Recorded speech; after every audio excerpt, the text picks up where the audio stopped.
बंगाल में ऐसे हजारों स्कूल हैं और हर स्कूल में लगभग 500 से ज्यादा बच्चे पढ़ रहे हैं।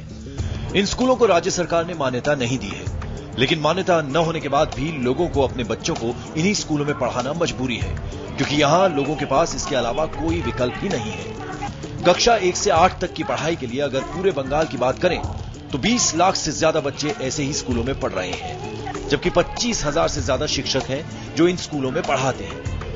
हालत यह है कि इन स्कूलों में न शिक्षकों का कोई भविष्य है और न ही बच्चों का।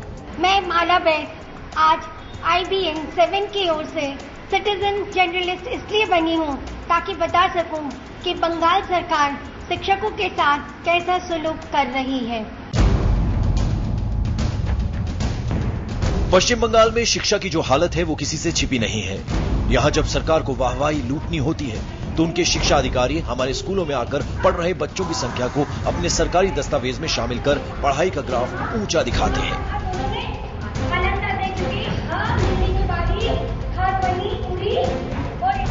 पिछले दिनों सर्व शिक्षा अभियान के तहत राज्य सरकारों की प्रगति की समीक्षा हुई तो सभी स्कूलों के बच्चों की संख्या को इसमें शामिल कर दिया गया, जिससे ये बताया जा सके कि बंगाल में ज्यादातर बच्चे स्कूल जाते हैं।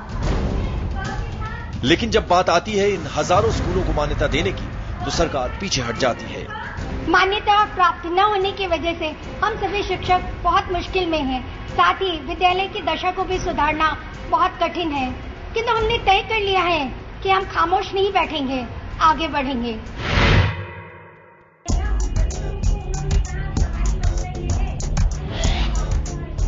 स्कूलों को मान्यता दिए जाने को लेकर बंगाल के हजारों स्कूली शिक्षक लामबंद हो रहे हैं। उनका कहना है कि जब सरकार को उनकी जरूरत होती है तो वो विद्यालयों को अपनी सरकारी अभिलेखों में दर्ज कर लेते हैं, लेकिन सुविधा देने की बारी आती है तो खामोश हो जाते हैं। ऐसा अब नहीं चलेगा।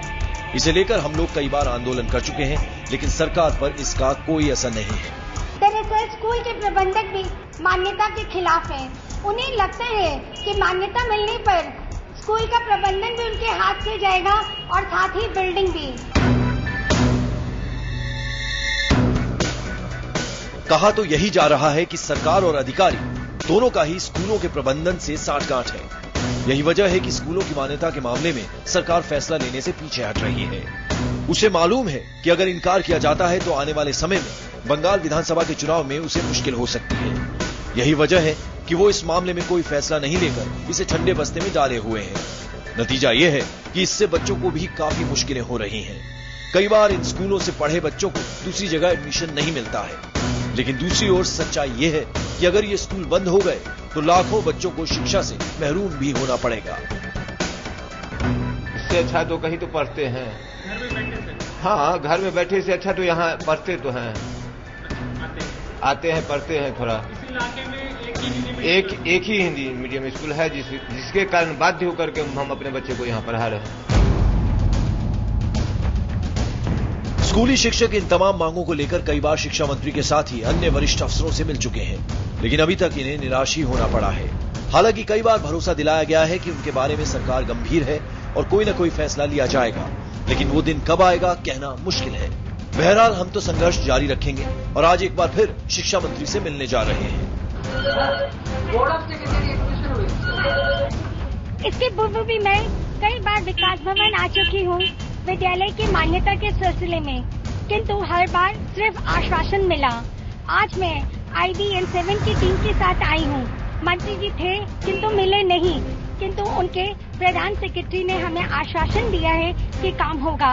देखें ये आश्वासन कब कार्यान्वित में परिवर्तित होता है। मैं माला बैग IBN 7 से सिटीजन जर्नलिस्ट।